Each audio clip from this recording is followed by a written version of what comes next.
He's already gone. That's what the detective said when he arrived at the scene. The victim was still warm. The grass was still moving from where the body fell. But whoever did this was already gone. October 3rd, 2002. Montgomery County, Maryland.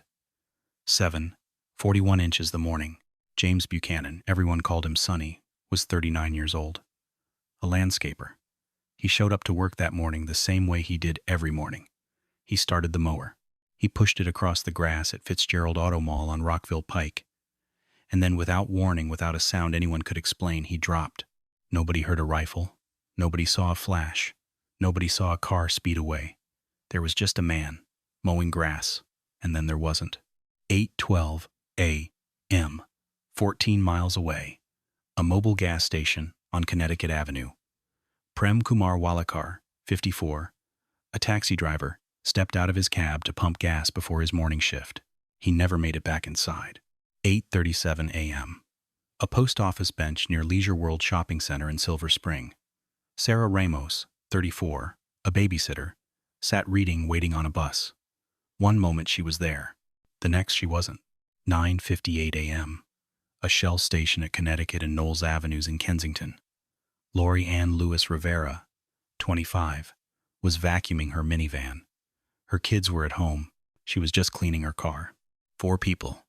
One morning, 2 hours and 17 minutes, and not a single witness could tell police what they saw because there was nothing to see. The police scanner lit up. Patrol units flooded Montgomery County. Helicopters went up. Roadblocks went down. Investigators combed every rooftop, every overpass, every tree line within a mile of each scene. Nothing. No shell casings in visible positions. No footprints. No tire marks from a getaway. No description of a suspect. Nothing. Just 4 bodies.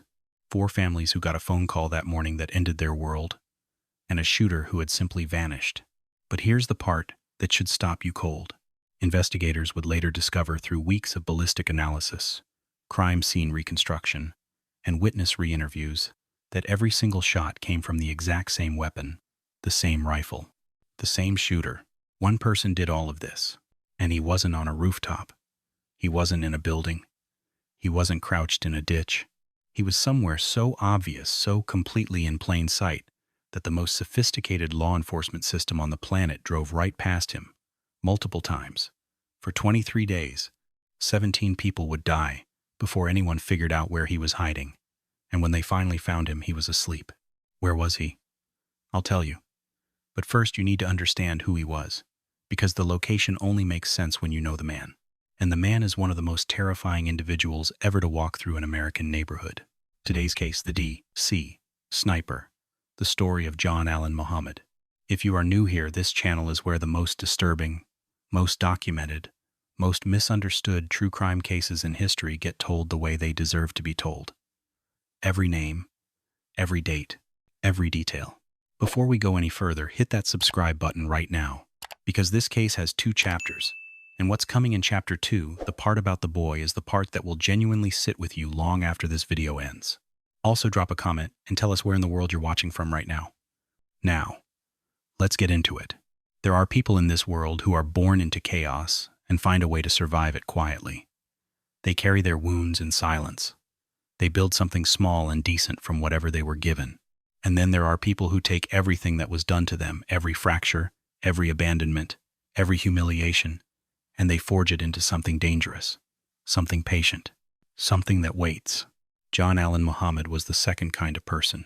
He was born on the 31st of December in New Orleans, Louisiana, the last day of the year, and from the very beginning, the circumstances of his life offered him very little to hold on to. His mother died when he was still a young child. There was no soft landing after that loss, no stable home, no steady hand. He was passed between relatives in a household that was fractured at its foundation, raised in an environment where love was conditional at best and absent at worst. Nobody who knew him as a boy would have pointed at him and said that child will one day terrorize an entire nation. He was just another kid trying to figure out how to get through the day. But something was happening underneath the surface. Something that doesn't announce itself. Something that builds quietly over years and then, one day, stops being quiet. In 1985, John Allen Williams enlisted in the United States Army. He was 24 years old. He was stationed at Fort Lewis in Washington State and trained as a combat engineer. And this is the part of his biography that investigators, journalists, and criminologists would return to again and again in the years that followed, because the United States Army did not just give John Allen Williams a uniform and a paycheck. They assessed him. They trained him. They put a weapon in his hands, and they measured what he could do with it. And what they found was that he was exceptionally good. He earned an expert rating on the M16 rifle. Sit with that for a moment. The United States government looked at this man, handed him one of the most powerful infantry weapons in the American arsenal, and officially certified him as an expert marksman. The M16 and the Bushmaster XM15 he would later use to kill civilians are not the same weapon, but they share the same platform, the same caliber, and the same fundamental operation. Every skill the Army built into him transferred directly. The government trained the man who would one day turn that training on the people the government was supposed to protect. He served during the Gulf War in 1991 with the National Guard. He was deployed. He saw combat. He came back, and whatever psychological weight he carried after that service, he carried it alone in the way that so many veterans of that era were left to do. Somewhere during this period, John Allen Williams converted to Islam. He changed his surname. He became John Allen Muhammad, and for a time, at least on the surface, his life appeared to be moving in a more stable direction. He met a woman named Mildred. They married. They had 3 children together, a son named John Jr., and 2 daughters named Selena and Taliba. But the stability was a surface. Underneath it, the same fractures from his childhood were still there. Deeper now, more pressurized. And Mildred saw it. The marriage deteriorated in ways that Mildred Muhammad would later describe in painful, frightening detail. Muhammad became controlling, obsessive, threatening. She would write in her book, published years after the killings, that he once looked at her directly and said, "If you leave me, I will kill you, and I will make sure nobody knows it was me." She left anyway, because staying had become equally dangerous. Mildred moved to Clinton, in Prince George's County, Maryland, with the 3 children. She obtained a restraining order against Muhammad. She tried to build a new life from the ruins of the old one, and for a brief moment, it seemed like distance might be enough. It was not. John Allen Muhammad could not accept what had happened. The restraining order was not a boundary to him, it was an insult. The divorce was not a legal outcome, it was a wound.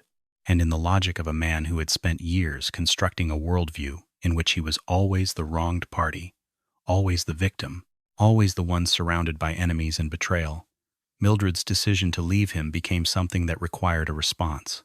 He abducted all 3 children, John Jr., Selena, and Taliba. He took them without warning, without legal authority, without any communication, and he fled with them to Antigua, in the Caribbean, cutting Mildred off from her children entirely. It would be difficult to overstate what this did to her. She spent months not knowing where her children were, whether they were safe, whether she would ever see them again. She eventually located them and was able to bring them home through legal channels. But the experience left a permanent mark not just on Mildred, but on Muhammad's assessment of the situation. Because here is what investigators eventually concluded. After the shootings, after the arrest, after the trial, and this is the detail that reframes everything you think you know about this case. John Allen Muhammad's real target was never a gas station. It was never a parking lot. It was never a landscaper at a car dealership or a babysitter at a post office bench.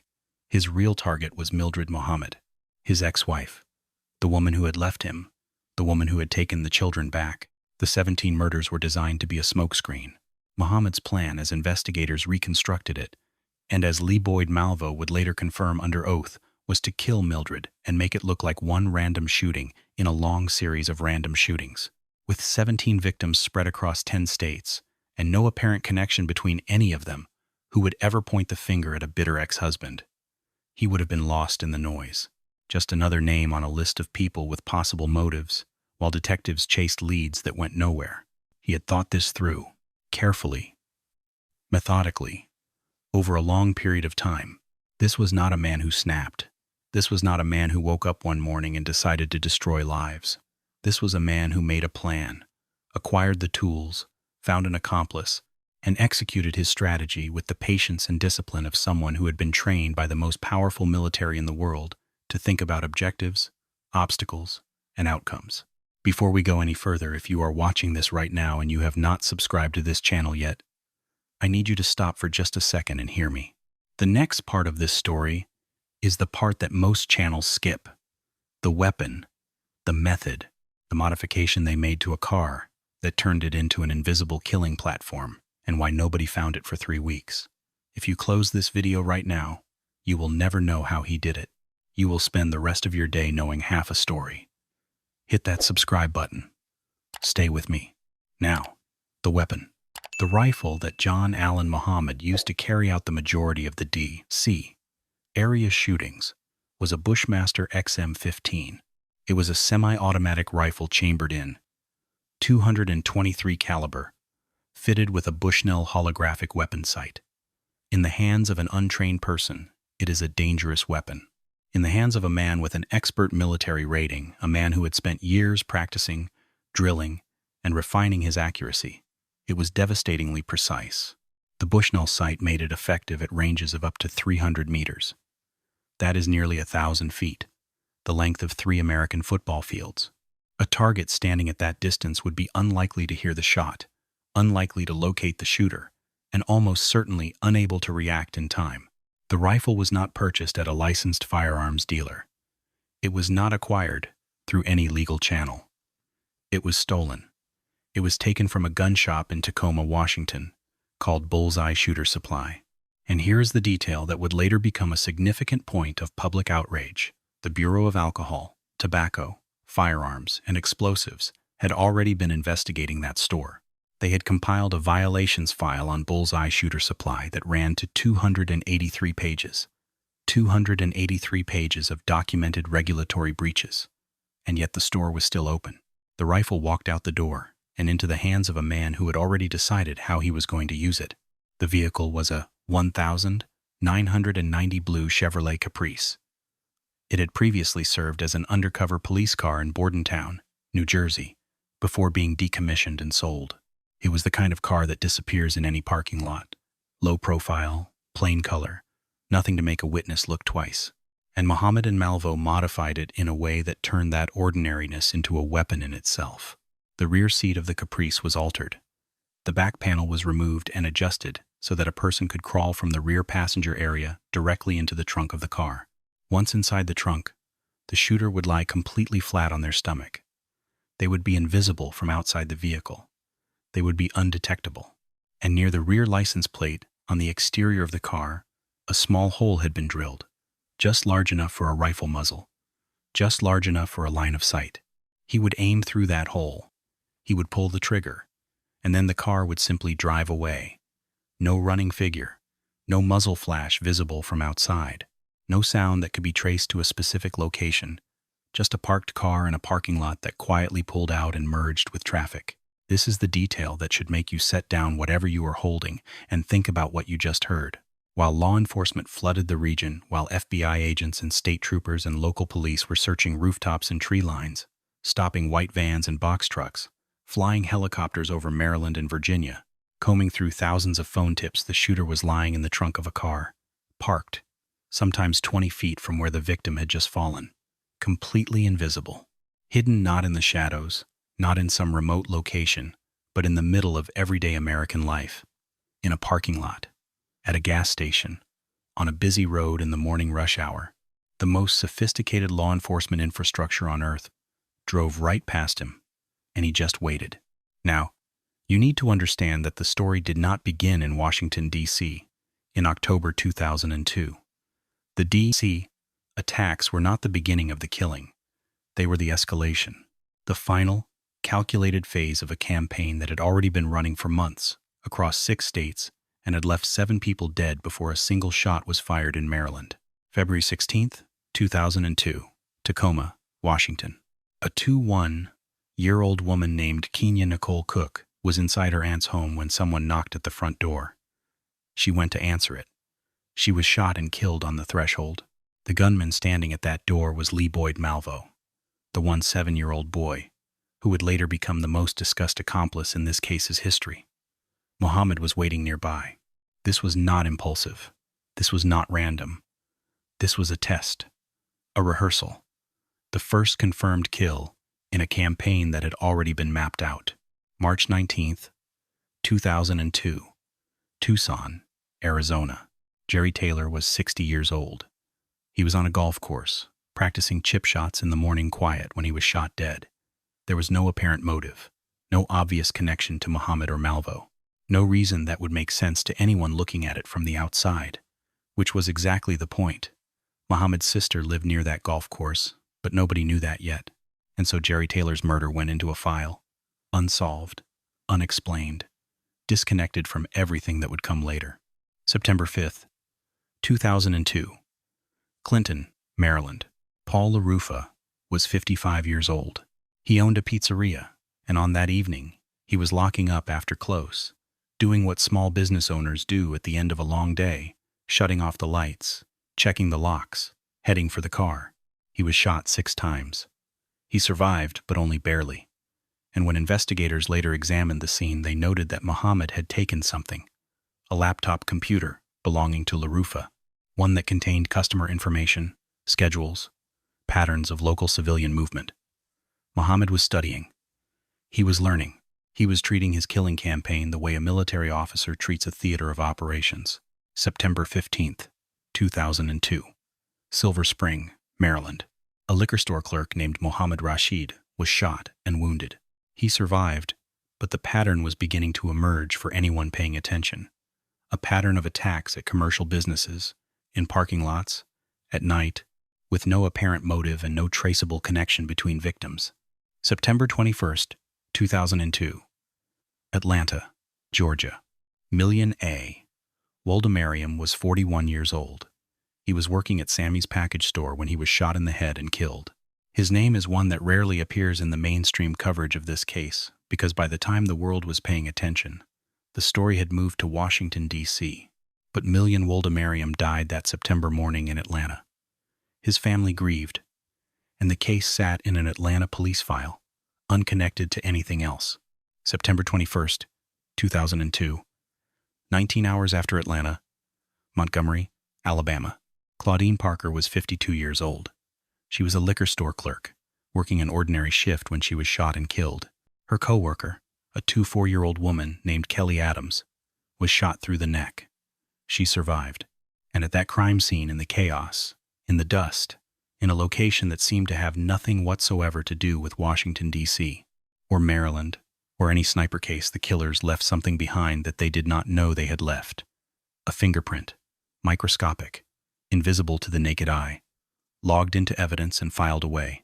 That fingerprint would sit quietly in that Alabama case file for the next 4 weeks. And then, at exactly the right moment, it would detonate the entire investigation. September 23rd, 2002. Baton Rouge, Louisiana. Hong M. Ballinger was 45 years old. She was shot in the head and killed with the Bushmaster rifle. The same shooter. Another city, another state, another family shattered. 7 people dead. 6 states, stretching from the Pacific Northwest, down through the American South, and back up through the Mid-Atlantic. And not a single law enforcement agency had connected them, because John Allen Muhammad had designed it precisely that way. Different states meant different jurisdictions. Different jurisdictions meant different databases, different investigators, different filing systems. There was no algorithm running across all of them simultaneously, no task force that was looking at the full picture. Each killing looked like its own isolated tragedy, and that is exactly what Muhammad needed. He needed noise. He needed chaos. He needed confusion. Because when the real target finally fell, when Mildred Muhammad was eventually added to the list, she would be just one more name in a pattern so broad and so random that no one would ever think to look at her ex-husband, standing behind the grief. Then came October, and everything changed. October 2nd, 2002. 5:20 inches the evening. Aspen Hill, Maryland. A shot was fired through the window of a Michael's craft store. The bullet passed close enough to cashier Ann Chapman to make her duck behind the counter. Nobody was hit. Nobody was killed.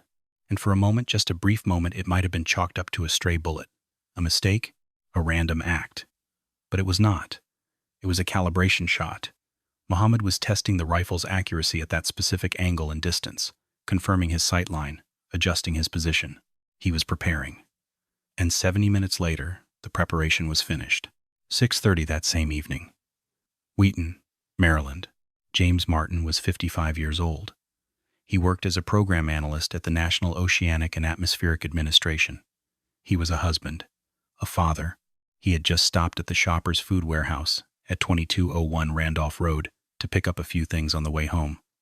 He walked out into the parking lot. He was shot and killed. He never made it to his car. James Martin was the first, and nobody knew yet that he was the first. Nobody knew yet that the calibration shot at Michael's 70 minutes earlier and the body in this parking lot were connected. Nobody knew that this was the opening of a campaign unlike anything the Washington, D.C. region had ever faced. The next morning would make it impossible to deny. October 3rd, 2002.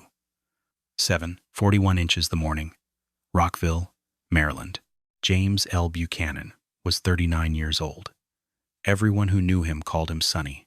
He worked as a landscaper, and he reported to Fitzgerald Auto Malls at 11411 Rockville Pike that morning the same way he did every morning. He picked up the equipment. He started the mower. He went to work. He was doing his job, mowing grass in the early morning light. And then he was shot dead in the middle of doing it. The mower kept running. Sonny Buchanan did not get up. A mobile station at the intersection of Aspen Hill Road and Connecticut Avenue in Montgomery County. Prem Kumar Walekar was 54 years old. He was a taxi driver, had been for years. He pulled into that mobile station before his morning shift began, the way taxi drivers do, filling the tank before the day starts. He stepped out of the cab. He lifted the nozzle. He was shot dead at the pump. The nozzle fell. The fuel ran across the forecourt. 25 minutes after that. 8:37 inches the morning. Near the Leisure World Shopping Center in Silver Spring. Sarah Ramos was 34 years old. She worked as a babysitter, and that morning she was sitting on a bench outside a post office, waiting for a bus, probably thinking about the children she would be watching that day, maybe reading something, maybe just watching the morning go by. She was shot dead on that bench. She did not move. She did not run. She had no idea. 1 hour and 21 minutes later. A Shell station at Connecticut and Knowles Avenues in Kensington. Lori Ann Lewis Rivera was 25 years old. She was a young mother. That morning she had stopped at the Shell station to vacuum out her minivan, the kind of thing young parents do, keeping the car clean between school runs and grocery trips. She fed coins into the vacuum machine. She started cleaning. She was shot dead with the vacuum hose still in her hand. 4 people in one morning. 1 morning. 2 hours and 17 minutes from the first shot to the last, all within a few miles of each other. All ordinary people in the middle of ordinary moments. Not one of them had done anything to draw attention to themselves. Not one of them had any connection to a crime, to a conflict, to anything that should have made them a target. They were just living their lives. And then they were not. That evening, Washington, D.C. itself was hit for the first time. Pascal Charlot was 72 years old, a retired carpenter. He was walking along Georgia Avenue at the intersection with Kalmia Road, a man taking an evening walk in his neighborhood, the way old men do in the last of the day's warmth. He was shot while walking. He collapsed on the pavement. He died less than an hour later. 5 people dead in a single day. 1 morning, 1 evening, 2 jurisdictions. 5 families destroyed, and the police had nothing. October 7th, 2002. 8 the morning. Bowie, Maryland. Iran Brown was 13 years old. He was a student at Benjamin Tasker Middle School at 4901 Collington Road. His aunt had dropped him off at school that morning the way aunts do, the way parents and guardians do every single day across this country. He was walking from the car toward the school entrance. He was shot in the chest. He was 13 years old. He survived. But what that means, survived, does not capture what it cost him. He was a child. He was walking into school, and someone lying in a car trunk 300 meters away chose to shoot him.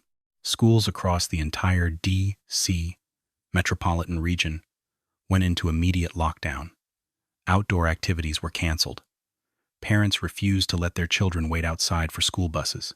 The city's relationship with public space, with the simple act of being outside, began to collapse. October 9th, 2002. 8:18 the evening. Prince William County, Virginia. Dean Harold Myers was 53 years old. He was a civil engineer, a man who built things, who understood structure and precision.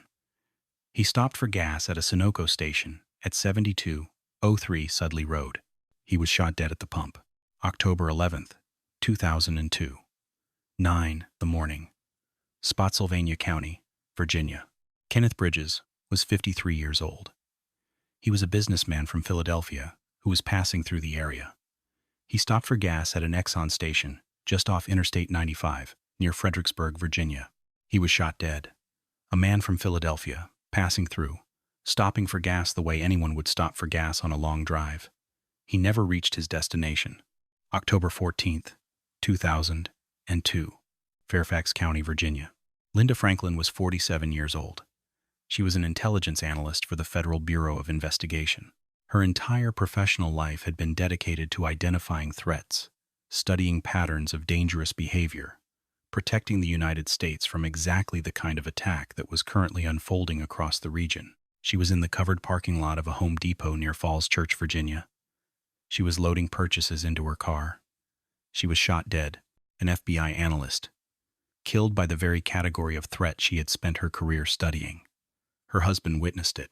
October 19th, 2002. Ashland, Virginia. Jeffrey Hopper was 37 years old. He was shot and critically wounded in the parking lot of a Ponderosa Steakhouse off State Route 54. He survived, but while investigators were still processing the scene, officers searching the nearby woods made a discovery. A 4-page handwritten letter had been left between the trees. It demanded $10 million wired to a specific bank account. It threatened the lives of children. It closed with the words, "Your children are not safe anywhere, at any time." The killers were not just shooting anymore. They were communicating. And in that communication, in that arrogance, in that belief that they were untouchable, they had begun to make mistakes. October 22nd, 2002. The morning. Aspen Hill, Maryland. Conrad Johnson was 35 years old.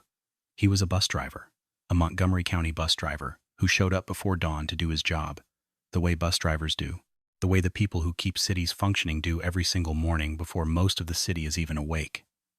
He was standing on the steps of his bus at the 14100 block of Grand Prix Road when he was shot. He died later that day. Conrad Johnson was the 10th person killed in the Washington, D.C. area, the 23rd day of the attack. And the city had run out of the ability to pretend that normal life was possible. People were not pumping their own gas anymore. They crouched behind their car doors with one hand reaching up to operate the pump, keeping their bodies below the roofline of the vehicle. Businesses around gas stations erected wooden barriers and walls of concrete blocks to give customers something to hide behind. School sports were canceled. After-school programs were moved indoors. Outdoor events were shut down. The act of existing in public space had become something people in Washington, D.C., and across Maryland and Virginia were now genuinely afraid to do. And the FBI had nothing. 70,000 tips had come in through the tip line. A reward of $500,000 had been publicly offered. Thousands of law enforcement personnel across multiple agencies were working the case. And the leading theory, the one that had consumed enormous investigative resources and sent officers chasing vehicles across the entire region, was that the shooter was operating from a white box truck. He was not in a white box truck. He was in a blue Chevrolet Caprice, lying in the trunk. And he had been there, in one car park or another, in one state or another, the whole time. 17 people are dead. The FBI has nothing. Law enforcement is chasing the wrong vehicle across 6 states. If you have made it this far without subscribing to this channel, I need you to stop and ask yourself honestly why. Because what is coming in Chapter 2 is not more of this. What is coming in Chapter 2 is the part of this story that most channels either compress into 2 minutes or avoid entirely.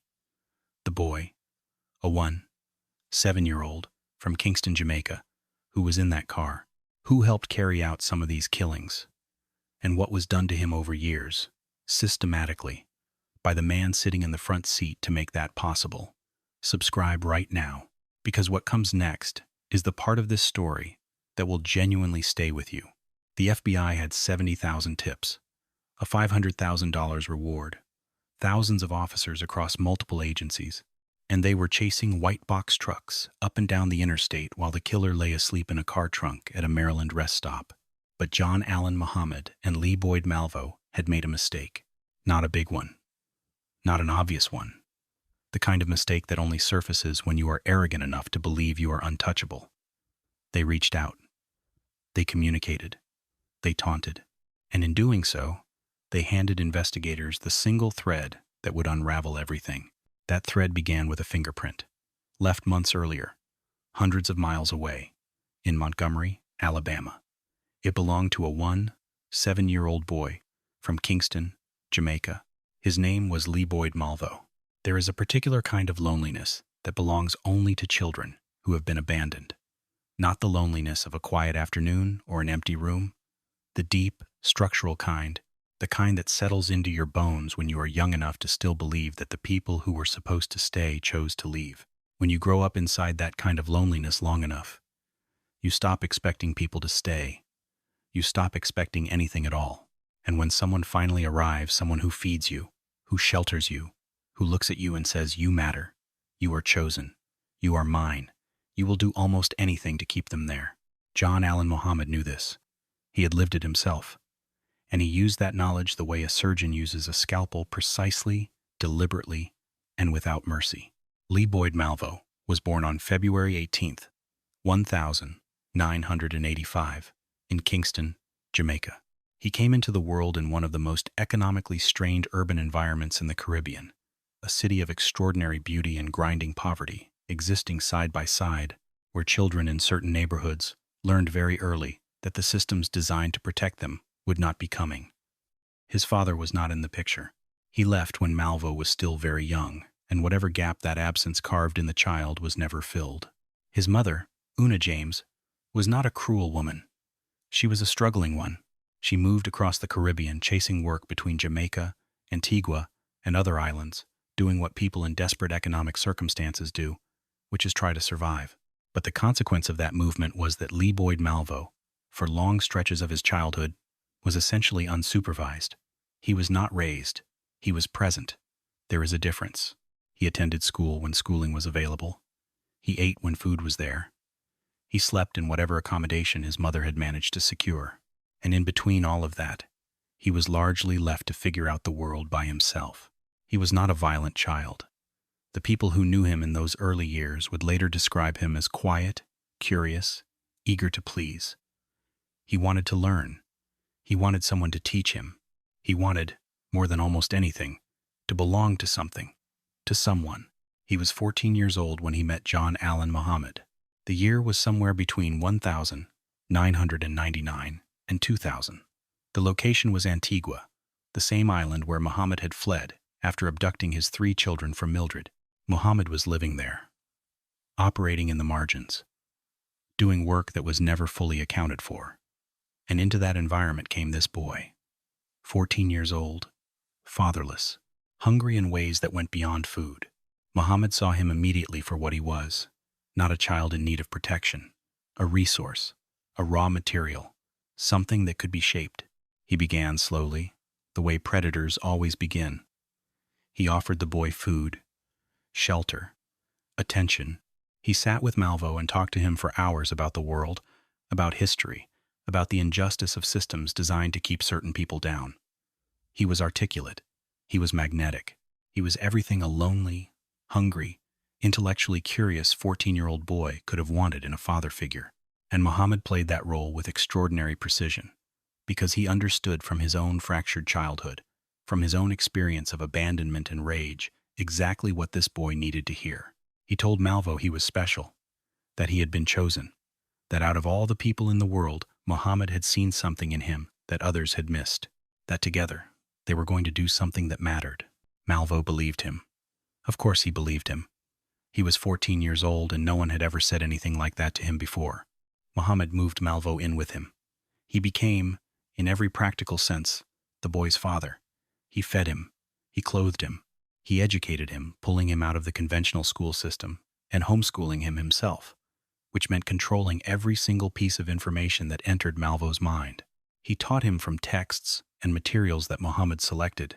He shaped the boy's understanding of history, of race, of America, of justice and injustice, entirely according to Muhammad's own worldview. And that worldview was one in which violence was not a last resort. It was a tool, a righteous one. But the education was only one layer of what Muhammad was doing. Underneath it, running simultaneously, was a program of psychological conditioning that investigators, psychologists, and legal experts would later describe in terms usually reserved for cult indoctrination and prisoner of war interrogation. Muhammad controlled when Malvo slept. He would wake the boy at irregular hours. He would deny him sleep for extended periods and then allow him to sleep at unusual times, disrupting his internal rhythms and his capacity for independent thought. He controlled what Malvo ate not just in terms of what food was available, but as a deliberate exercise. There were periods of enforced fasting, periods of restricted diet, designed to keep Malvo in a state of physical dependence and psychological vulnerability. A hungry, exhausted person does not question the person feeding them. He forced Malvo to train with weapons from an early age. Not casually, systematically. He taught him to handle the rifle, to aim, to manage recoil, to remain still for extended periods in confined spaces. He trained him to fire and to feel nothing about firing. He made it routine. He made it normal. He made it, over time, simply a part of what they did together. And then there were the films. Muhammad made Malvo watch violent films on repeat, not as entertainment, as instruction. He would sit beside the boy and narrate what they were watching, explaining the violence not as something shocking or wrong, but as something necessary, something righteous, something that the weak were simply too afraid to understand. He reframed every act of violence they watched as an act of power, of purpose, of correction, and he connected it always back to his larger narrative that the world was corrupt, that black people were under siege, that the system was beyond reform, and that the only honest response was force. By the time Malvo was 15, 16, 17 years old, he had been living inside this closed system for years. Muhammad was not just his father figure anymore. He was his teacher, his pastor, his commanding officer, and the only consistent source of approval in Malvo's entire life. The boy's entire reality had been constructed and maintained by one man. His understanding of right and wrong, of what was permissible and what was required, had been systematically replaced with Muhammad's understanding. And Muhammad's understanding was that the time had come to act. The plan, as Lee Boyd Malvo would testify under oath in Montgomery County, Maryland, in May 2006, had 3 phases. Phase 1 was the phase America witnessed in October 2002. Kill 6 white people per day for 30 consecutive days across the Washington, D.C. and Baltimore metropolitan areas, not randomly in terms of geography strategically, in high-density civilian areas, at gas stations, parking lots, schools, shopping centers, anywhere that ordinary people gathered for ordinary reasons. The goal was not merely death. The goal was the complete psychological collapse of civilian normalcy in the most politically symbolic region of the United States, the capital of the country, the seat of its government, the home of its most powerful institutions. Muhammad wanted to make the act of existing in public space so terrifying that the entire region would grind to a halt. It very nearly worked. Phase 2 was something most people who know this case have never heard. Once the panic of Phase 1 had been sufficiently established, Muhammad planned to kill a pregnant woman. Then, when law enforcement responded to that scene, he would shoot a police officer. And then this is the part that requires a moment to fully process. He planned to plant explosive devices at that officer's funeral and detonate them in the middle of the service, surrounded by the officer's family, colleagues, and hundreds of fellow law enforcement personnel gathered to mourn. He was not planning a shooting spree. He was planning a war. A calculated, phased campaign designed to inflict maximum casualties on law enforcement and maximum psychological damage on the civilian population. And he had a 17-year-old boy sitting beside him who had been conditioned since the age of 14 to believe that every part of this was righteous. Phase 3 was where the operation transformed from a campaign of terror into something with a longer horizon. Muhammad intended to use the chaos generated by Phases 1 and 2 to extract tens of millions of dollars from the United States government as the price of stopping the attacks. He and Malvo would then flee to Canada. And in Canada, they would begin recruiting. They would find fatherless boys, boys like Malvo in YMCAs, in orphanages, in group homes, in any institution where boys without fathers were gathered. Boys who were hungry and lonely and desperate for someone to tell them they mattered. Boys who could be shaped. Muhammad would train them. He would build them the way he had built Malvo, and then he would send them back across the United States, an army of conditioned young men, scattered across the country, carrying out random killings indefinitely, with no central location that could be raided, no single organization that could be dismantled, no leadership structure that could be decapitated. He was not just planning a crime. He was designing a movement, and the instrument at the center of all of it, the first recruit, the proof of concept, the boy who was supposed to demonstrate that the method worked, was Lee Boyd Malvo, who had been 14 years old when it started, who had been fed and clothed and told he was chosen, who had grown up inside a closed system entirely designed and operated by one man, with no outside relationships, no independent sources of information, no frame of reference against which to measure what was being asked of him. Malvo would say from prison, years later, in words that were widely reported. He said I was his son. He said he was building me into something greater. I believed him. I was 15 years old, and I believed every word he said. Lee Boyd Malvo was not born a monster. John Allen Muhammad built one out of a hungry, lonely, fatherless child who simply wanted to be loved.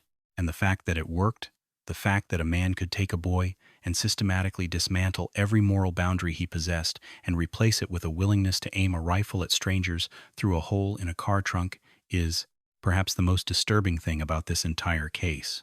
Not the killings, not the body count, not the 3 weeks of terror, the fact that it was done to a child, deliberately, by a man who knew exactly what he was doing and called it love. James Martin, Sonny Buchanan, Prem Walikar, Sarah Ramos, Lori Lewis Rivera, Pascal Charlotte, Iran Brown, Conrad Johnson, Linda Franklin, Kenneth Bridges, Dean Myers, Claudine Parker, Million Woldemariam, Hong M. Ballinger, Jerry Taylor, Kenya Nicole Cook. These are real names, real people who left home and did not come back, real families who are still living inside the aftermath of what John Allen Muhammad planned and what Lee Boyd Malvo helped carry out. If you are watching this and you have not subscribed to this channel, I want you to sit with those names for a moment. This channel exists so that those names are not forgotten, so that they do not dissolve into statistics or footnotes or cold case files. One tap. That is all it costs. Subscribe, and help make sure those names outlive the man who took them. Now, the fatal mistake. There is a particular kind of arrogance that grows in people who believe they are untouchable. Muhammad had carried out 17 killings across 10 states. He had evaded law enforcement for months. The FBI and every major police force in the Washington, D.C. region had deployed their full resources and had come up empty. And in that environment, in the warmth of believing himself invisible, Muhammad began to reach out. He began to communicate. He began, in the language of investigators who would later analyze these actions, to perform. October 7th, 2002. Bowie, Maryland. At the crime scene where 13-year-old Iran Brown had been shot outside Benjamin Tasker Middle School, police discovered something that had been left behind. A death tarot card. It had been placed near the scene, and on it, in handwriting, were the words, "Call me God. For you, Mr. Police. Do not release to the press. Call me God." This was not the communication of a man who was afraid of being caught. This was the communication of a man who believed himself so far beyond the reach of law enforcement that he could afford to introduce himself, who believed that even naming himself, even leaving his signature, changed nothing, because they would never find him. October 22nd, 2002. Montgomery County Police Chief Charles Moose stood in front of cameras at a press conference and did something remarkable. He read the sniper's own words back to them on live national television. It was a calculated attempt to open a line of communication, to reach Muhammad through the medium he had chosen, public performance. Moose was trying to speak the language of a man who wanted to be heard. He was trying to keep the conversation open long enough for investigators to find a thread. And Muhammad, unable to resist, picked up the phone. During one of the phone calls made by Muhammad to law enforcement, he referenced, almost in passing, as though it were a test of whether investigators were paying attention, an unsolved crime in a place he called Montgomery. He was referring, it would later be confirmed, to the September 21st shooting at a liquor store in Montgomery, Alabama, the killing of Claudine Parker, the wounding of Kelly Adams. Investigators pulled that case file. They pulled every piece of forensic evidence that had been recovered at that scene. And inside that evidence was a fingerprint. That fingerprint was run through law enforcement databases, and it matched a record that had been entered into the system from a prior arrest in Tacoma, Washington State. The name attached to that fingerprint was Lee Boyd Malvo, and Lee Boyd Malvo, in the database records connected to that prior arrest, was associated with one other name, John Allen Muhammad. The thread had been found. By October 17, 2002, before the final two D.C. area shootings, before Conrad Johnson was killed on the steps of his bus, investigators had already matched a fingerprint from the Benjamin Tasker Middle School crime scene in Bowie to the fingerprint from Montgomery, Alabama. Both belonged to Malvo. Both pointed to Muhammad. The net was already beginning to close. The question was no longer whether they would find him. The question was when. They called the police. They wrote the letters. They left the notes. They made the phone calls. They signed them with the words, "Call me God." The most wanted killers in America handed investigators their identities out of pure arrogance, out of the absolute, unshakable belief that they were untouchable. And in doing so, they made themselves very, very touchable. The break in the case was not a lucky coincidence. It was not a surveillance camera that happened to catch a license plate. It was not a patrol officer who happened to be in the right place. It was the killers themselves. Their own communications, their own fingerprints, their own phone calls, their own handwritten letters, their own inability to resist performing for an audience. That is what brought them down. Now, the arrest. By the night of October 23, 2002, investigators had a name. They had two names. They had vehicle information, physical descriptions, and a growing body of forensic evidence. The tip line had been flooded with information. Law enforcement agencies across Maryland, Virginia, and the District of Columbia were coordinating at a level of intensity that had not been seen in the region in years. And somewhere on the Maryland highway system, in a blue 1990 Chevrolet Caprice with New Jersey plates, John Allen Muhammad and Lee Boyd Malvo were driving, or sleeping, or both. It was around midnight, October 24, 2002, Myersville, Maryland. A man named Whitney Donahue was a refrigerator mechanic. He was not a law enforcement officer. He had no tactical training, no investigative background, no connection to the case beyond what he had seen on the news, which, by that point, was the same thing everyone in the Washington, D.C. region had seen. The description of a dark-colored Chevrolet Caprice, New Jersey license plates. Donahue pulled into a rest stop off Interstate 70, and there in the car park was a blue 1990 Chevrolet Caprice with New Jersey plates. He called 911.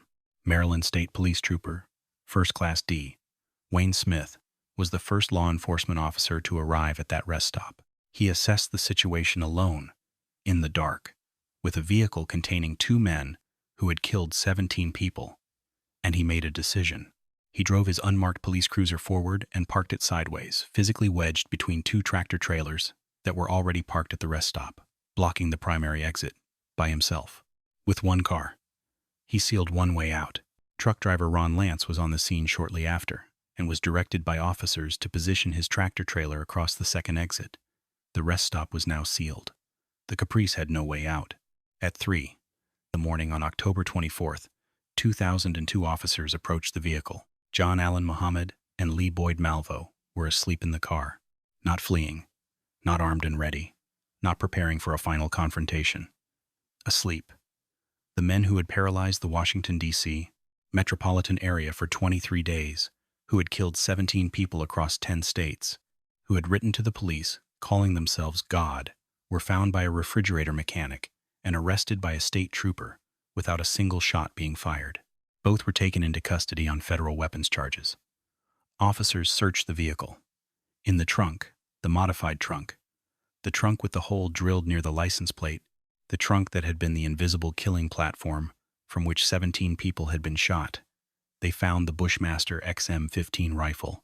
That rifle was subsequently submitted for ballistic testing and was confirmed to have fired the shots in 11 of the 14 Washington, D.C. area shootings. The modification to the rear seat matched exactly what investigators had theorized after weeks of trying to understand how the shooter had remained invisible. Everything that had seemed impossible, the vanishing shooter, the absence of witnesses, the complete lack of forensic evidence at the scenes, suddenly made perfect sense. The blue Caprice, the hole in the trunk, a man lying flat on his stomach with a military-grade rifle while the rest of the world looked at rooftops. The most wanted men in America. The killers who had paralyzed an entire nation for 23 days, who had crouched a city of millions into a state of permanent fear, who had shot a 13-year-old boy walking into school, and an FBI analyst loading her car and a bus driver standing on the steps of his bus at 6 in the morning, caught napping at a highway rest stop by a refrigerator mechanic who remembered a description from the news. Right now, thousands of people watching this video have already subscribed to this channel. They are going to receive the next case the moment it is uploaded. They are not going to miss a single name, a single date, a single detail. If you scroll past the subscribe button right now, you are going to come back in 2 weeks looking for this channel and you will not remember the name. You will remember that there was a video. You will remember that you almost stayed. Hit subscribe. Do not let that be you. Now, the trials. Law enforcement and prosecutors had a choice to make. Muhammad and Malvo had committed crimes across multiple states, in multiple jurisdictions, each of which had its own legal processes and its own claims on the defendants. The decision of where to try Muhammad first was not made randomly. It was made strategically. Virginia was selected as the first jurisdiction to prosecute Muhammad because Virginia had the death penalty. Prosecutors wanted Muhammad to face execution, and they wanted that outcome secured before any other jurisdiction had the chance to complicate the picture. November 17, 2003. Chesapeake, Virginia. The jury returned its verdict. John Allen Muhammad was found guilty on all 4 counts, including capital murder and the use of a weapon of mass destruction, which in Virginia law encompassed the sniper rifle used to terrorize the region. It was a unanimous verdict. It took the jury less than a day and a half to reach it. Muhammad sat in that courtroom and showed nothing. No relief, no grief, no visible reaction of any kind. He had, at various points during the proceedings, attempted to represent himself using the courtroom as a platform, inserting himself into the process, trying to control the narrative the way he had tried to control everything else in his life. It did not help him. The evidence was overwhelming. The verdict was never seriously in doubt. March 9, 2004. Virginia Judge Leroy F. Millett, Jr. formally sentenced John Allen Muhammad to death by lethal injection. The sentence was to be carried out at a time to be determined. Muhammad received it the same way he received everything in silence, with no visible acknowledgement of what was happening to him. May 30, 2006. Montgomery County, Maryland. Muhammad was tried on 6 counts of capital murder in the Maryland jurisdiction that had seen the highest concentration of killings. He was convicted on all 6 counts and sentenced to 6 additional consecutive life terms. The Maryland conviction was, legally speaking, redundant. He was already on death row. But it was important to the families. It was important to the record. It was important that every court in every jurisdiction where lives had been taken looked at John Allen Muhammad and said, "We see what you did here." Malvo's situation was different. He was a juvenile at the time of the killings. He was 17 years old when he was arrested. That age created a legal distinction that would shape the rest of his life in ways that are still being negotiated in courtrooms today. Malvo cooperated with prosecutors. He testified against Muhammad. In exchange for that cooperation, he was not sentenced to death. He faced life sentences, multiple, consecutive, in multiple states, but he would not be executed. In Montgomery County, Maryland, in May of 2006, Malvo took the stand and confessed, not just to the Washington, D.C. shootings, to all 17 murders. Every victim, across every state, he named them. He described the events. He told investigators and prosecutors things about the case that only someone who had been there could know. It was the most complete and detailed account of the killing spree that had ever been assembled, and it came from the mouth of the boy who had helped carry it out. Malvo received 6 consecutive life terms in Maryland and 3 life sentences in Virginia. He was 17 years old when the shootings happened. He would spend the rest of his life inside the American prison system for acts carried out while he was still legally a child. Muhammad showed no remorse. Not at the Virginia trial, not at the Maryland proceedings, not at any point in the years between his conviction and his execution. He maintained, consistently and to the end, the posture of a man who believed he had done nothing that required apology or explanation. Now, the execution. September 16th, 2009. Prince William County, Virginia.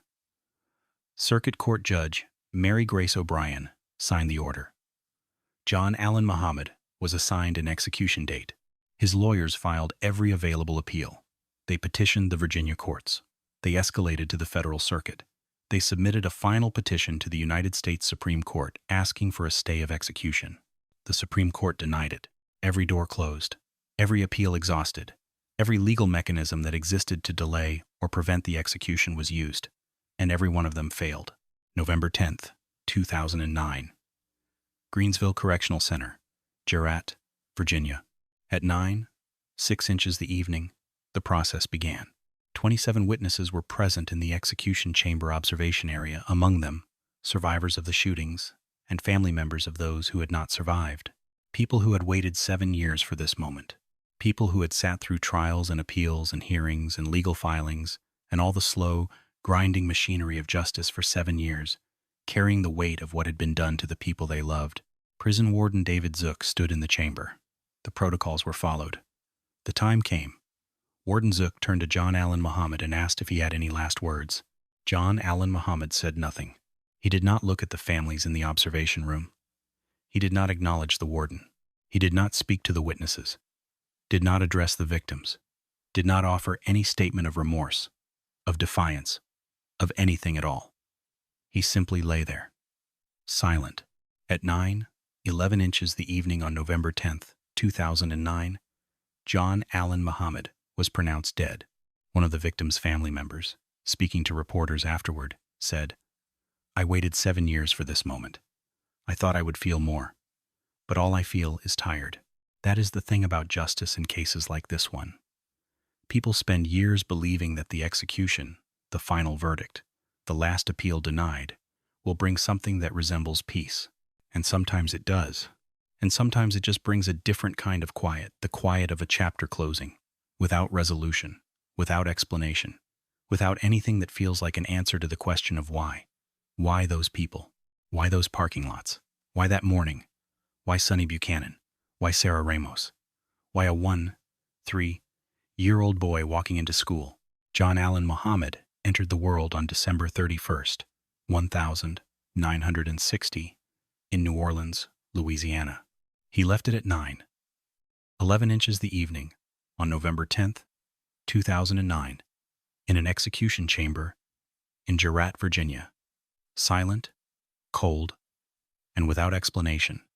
Exactly the way he killed. Now, where is Lee Boyd Malvo today? Because this case did not end with Muhammad's execution. It did not end with the trials, or the verdicts, or the life sentences handed down in Maryland and Virginia. For the families of the victims, it has never ended. And for Malvo, now a grown man, now in his 40s, serving multiple consecutive life sentences in the Virginia prison system, the legal battle is still moving. Slowly, painfully, and with no clear end in sight. In February of 2020, Virginia Governor Ralph Northam signed into law a piece of legislation that changed the landscape for juvenile lifers across the state. The new law allowed individuals who had been sentenced to life imprisonment as juveniles to apply for parole after serving 20 years. Malvo had been incarcerated since 2002. Under this new law, he became eligible to apply. The moment the law was signed, Malvo's legal team withdrew his pending appeal before the United States Supreme Court. The appeal had been based on the argument that his juvenile life sentences were unconstitutional under prior Supreme Court rulings. With the new Virginia law in place, that appeal was legally moot. There was now a domestic mechanism, the parole board, through which his situation could potentially be addressed. The Supreme Court case was dropped. Then, on August 26, 2022, Maryland's Court of Appeals issued a ruling that created a new legal battleground. The court ruled that Malvo must be resentenced on his 6 Maryland murder convictions. The basis for this ruling was a series of United States Supreme Court decisions, particularly the cases of Miller versus Alabama in 2012 and Montgomery versus Louisiana in 2016, which established that mandatory, life without parole sentences for juvenile offenders were unconstitutional under the Eighth Amendment's prohibition on cruel and unusual punishment. Maryland's highest court determined that Malveau's original Maryland sentences fell into this unconstitutional category, and that he was therefore entitled to new sentencing hearings where a judge could consider his age at the time of the offenses, the circumstances of his upbringing, and his conduct during his years of incarceration. 4 days later, on August 30th, 2022, the Virginia Parole Board issued its own decision.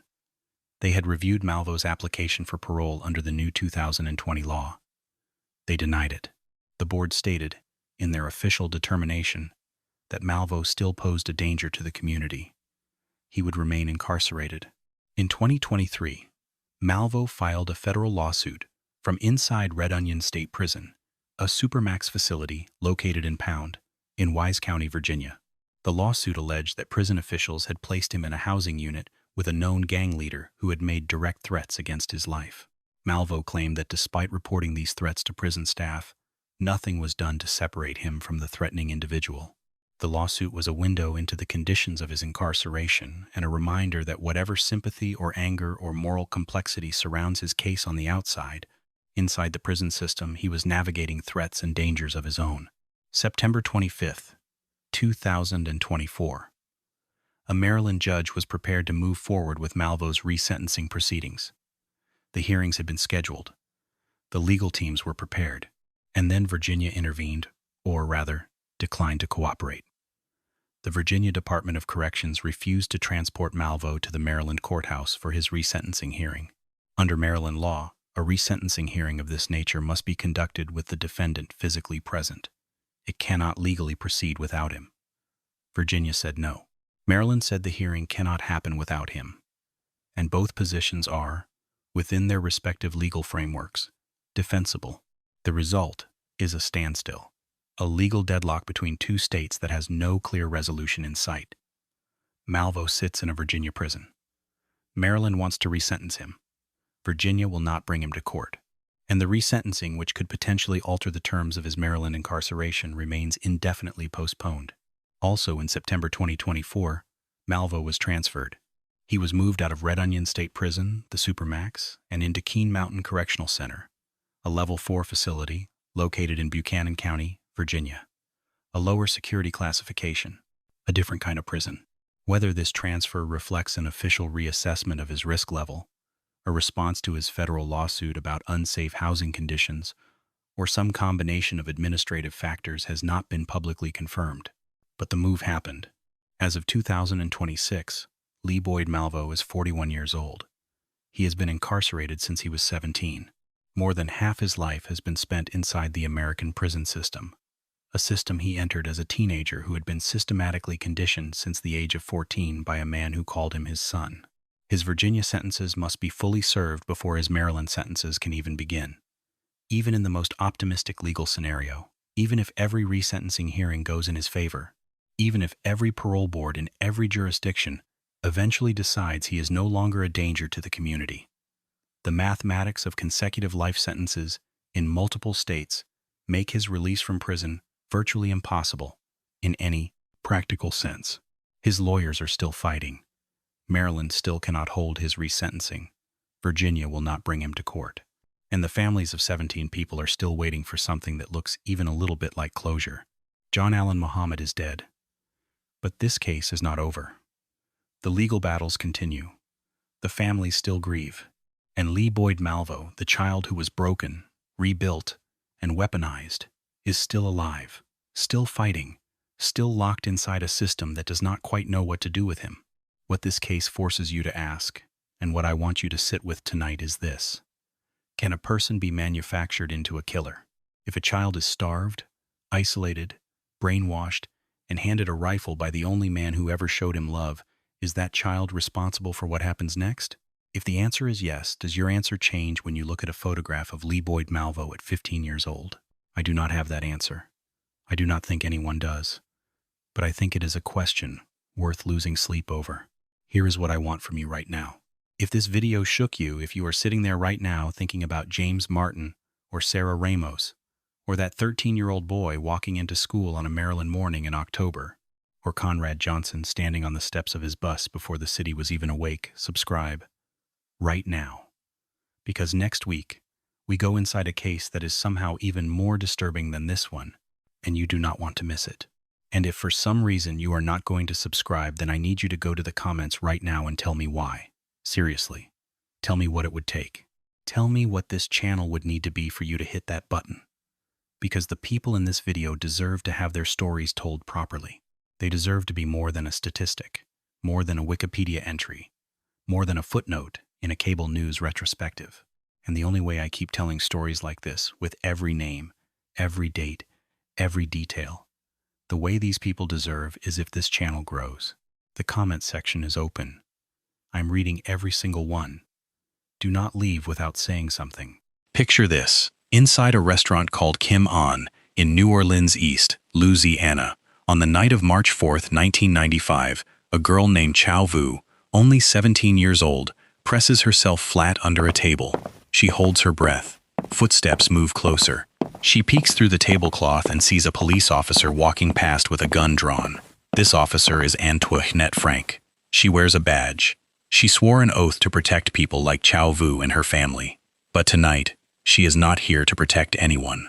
What do you do when the person hunting you is wearing a badge? What do you do when the very uniform meant to save you becomes the thing you fear most? Chow Vu does not move. She does not breathe. Because somewhere in this restaurant, 3 people are about to lose their lives, and one of them wears the same badge as the woman holding the gun.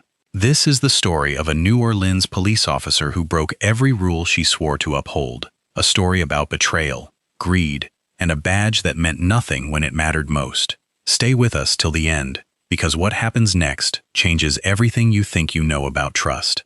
Now let us get into it.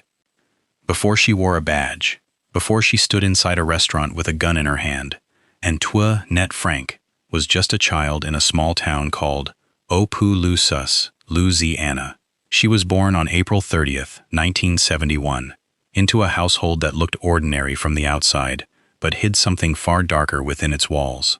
Her father had served in Vietnam. He came home carrying wounds no one could see, a condition doctors now call PTSD, though back then, few people understood what that meant, or how it could reshape a man. What is known, according to documents uncovered decades later, is that the trauma inside that house did not stay contained.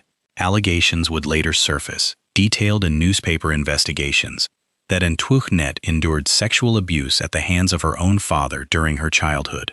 If true, it paints a picture of a girl who learned early that the people meant to protect her could just as easily become the ones who hurt her most. Children who grow up inside that kind of fear often build walls. They learn to survive by controlling what they can, and sometimes by becoming hardened in ways that follow them for the rest of their lives.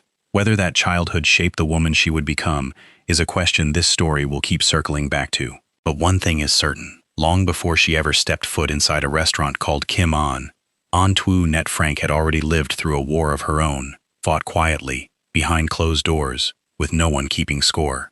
By the time she reached adulthood, Antoinette set her sights on a career that seemed almost ironic given her past. She wanted to become a police officer. She wanted to wear the badge, carry the gun, and stand as a symbol of order and protection for a city that desperately needed both. In 1993, she applied to join the New Orleans Police Department, an agency known even then for the immense pressure it faced, patrolling one of the most dangerous cities in the country, with limited resources and an overwhelmed force. Here is where the story takes its first troubling turn. Before any department hires a police officer, candidates typically undergo psychological evaluations.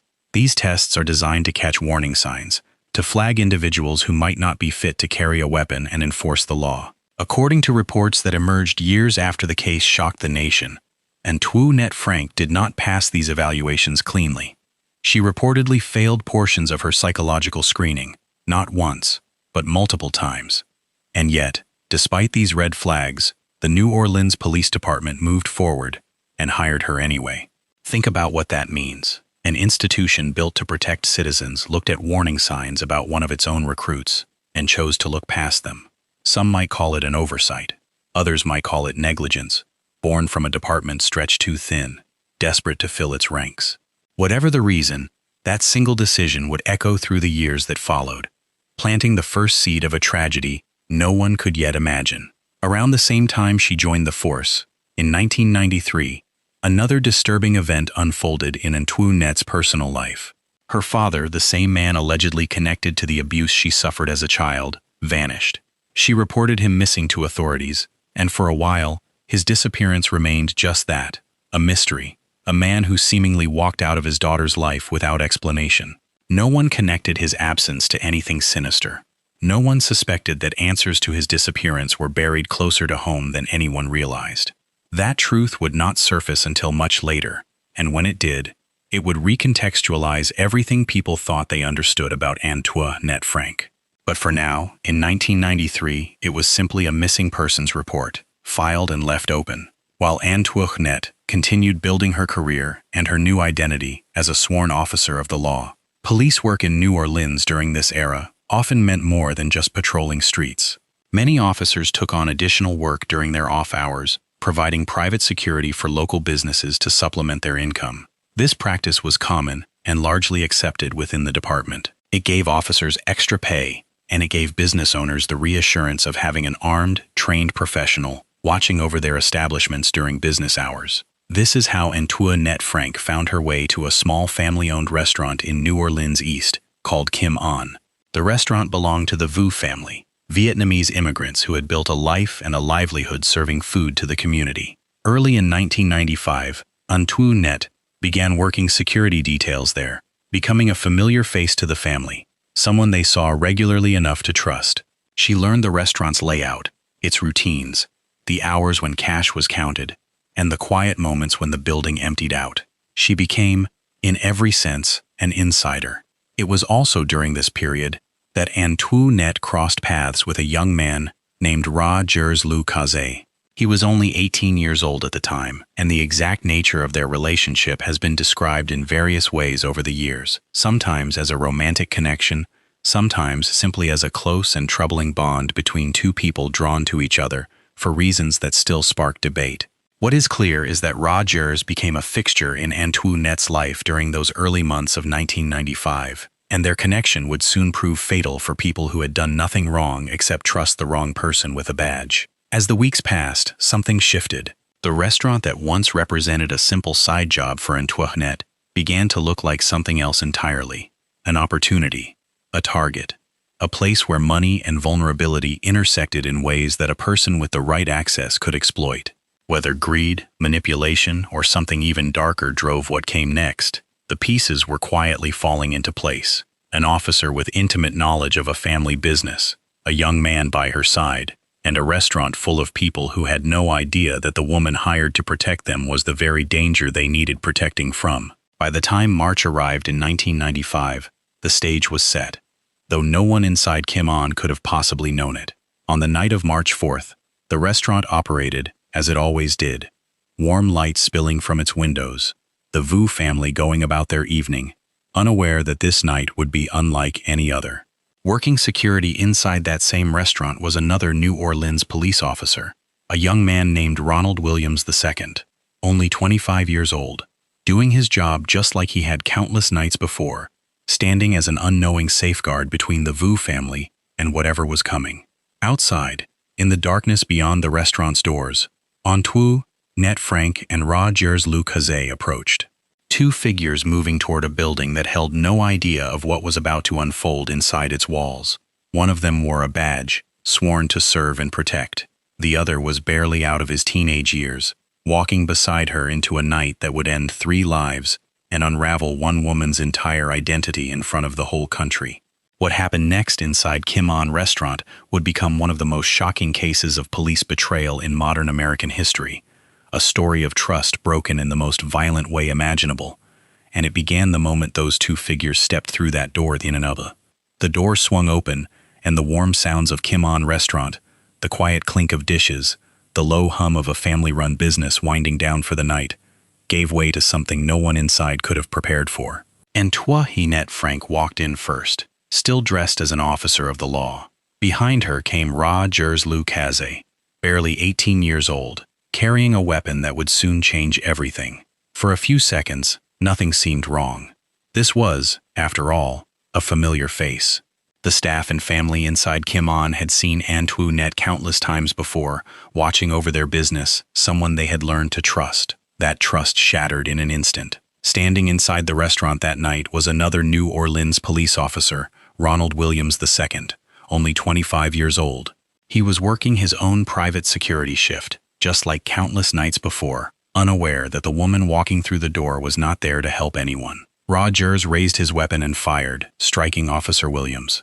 He fell inside the restaurant he had sworn to protect, killed by a bullet from someone who had no right to be holding a gun in the first place. In one single, violent moment, a young officer who left home that evening expecting a routine night of work became the first life lost inside Kim On. The sound of gunfire inside a small restaurant does not fade quickly. It rings through the walls, freezing everyone inside in place. Somewhere in that building, the Vu family heard it too. The family who owned Kim On, who had built this restaurant with their own hands, who trusted an officer of the law to keep watch over their livelihood.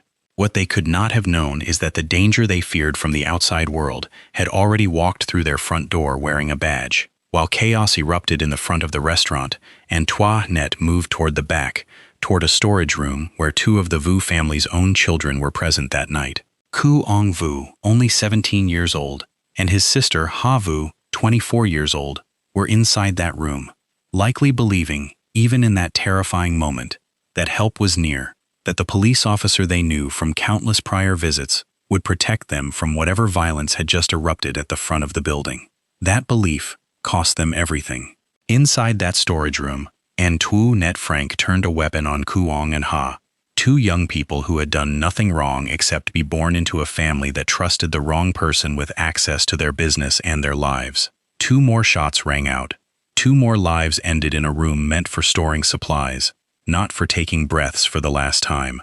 In the span of a few horrifying minutes, three people, an officer sworn to serve the public, and two young siblings with their whole lives ahead of them, were gone, killed inside a restaurant that had, until that night, represented nothing more than hard work, family, and community. But not everyone inside Kim On restaurant that night lost their life. There was another sibling present, 17-year-old Chow Vu. When the shooting began, survival instinct took over. She did not run toward the danger, and she did not scream for help in a way that might draw attention to where she was hiding. Instead, she found a table and pressed herself beneath it, staying as still and as silent as her body would allow, while gunfire and violence unfolded just feet away from where she hid. Every second she remained hidden must have felt like an eternity. She likely heard footsteps. She likely heard voices. And somewhere in that darkness, underneath a piece of furniture that became the only thing standing between her and death, Chow Vu saw something no one else who survived that night could confirm with such certainty. She saw the face of the person responsible. She recognized Antoinette Frank, the officer her family had trusted, the same woman who had walked those restaurant floors so many times before on ordinary nights that meant nothing more than routine security work. When it was finally over, when the restaurant fell silent again, Chow Vu emerged from beneath that table alive, but forever changed. She had survived something unimaginable, and she carried with her the one piece of information that would eventually bring the full weight of justice down on the person responsible. She had seen Antoinette Frank with her own eyes, not as a bystander to the chaos, but as the person at the center of it. What happened next revealed something almost impossible to comprehend about the woman responsible for these murders. In the minutes following the shootings, Antoinette Frank did not flee the scene as one might expect from someone who had just killed three people. Instead, she returned to Kim On restaurant, presenting herself once again in her role as a police officer, as though she intended to assist with the very investigation into a crime she herself had committed. Picture that moment, emergency responders and fellow officers arriving at a horrific crime scene, 3 people dead, and there, walking back into the chaos, is a uniformed officer offering to help. To anyone unaware of what had truly happened, it may have looked like dedication, like an officer rushing back to aid her colleagues and protect the public she served. But Antoinette Frank had no idea that inside that same building, hidden and terrified only minutes earlier, was a witness who already knew the truth. Chow Vu had seen her. And when responding officers began gathering information, asking survivors what they had witnessed, the 17-year-old girl who had spent those final terrifying minutes underneath a table did something that would ultimately bring this entire case to light. She identified Antoinette Frank, the officer standing among them offering to help, as the very person responsible for the deaths of Officer Williams and her own brother and sister, Koo Aung and Ha. The audacity of returning to a crime scene you created, of standing among the very people investigating a murder you committed, speaks to something deeply unsettling about the mind capable of carrying out an act like this. Whether it reflected pure confidence that she would never be suspected, or something closer to a complete disconnect from the horror of what she had just done, is a question that would follow this case for years to come. For the Vu family, the loss was immediate and devastating. 2 children gone in an instant, taken not by strangers, not by random violence from the outside world, but by someone their family had welcomed in, someone they paid to protect their business, and by extension, their lives. For the family of Officer Ronald Williams II, the grief carried its own particular weight. A young officer who went to work that night doing exactly what he was trained to do, killed by a fellow officer's actions just as much as by the young man who pulled the trigger against him. As word of what happened inside Kim An restaurant spread through New Orleans that night and into the following days, the city began to grasp the scale of what had occurred. This was not simply a robbery gone wrong. This was not simply a random act of violence. This was a betrayal carried out by someone wearing the very uniform meant to prevent tragedies like this one. And now, with a surviving witness willing to speak, with a name already circulating among investigators, the case against Antoinette Frank was only just beginning to take shape. Investigators. In the days following the murders inside Kim An restaurant, investigators in New Orleans faced a case unlike anything the department had handled before. This was not simply a hunt for an outside criminal who had struck and vanished into the city. This was an investigation that pointed inward, toward one of their own, toward a uniformed officer who had walked among them, attended roll call, carried a badge issued by the very department now tasked with uncovering the truth. The forensic evidence began falling into place with a speed that left little room for doubt. Ballistics experts examined the weapon used in the killings and traced it directly back to a firearm issued to Antoinette Frank by the New Orleans Police Department. This was not a stolen weapon, not something picked up off the street.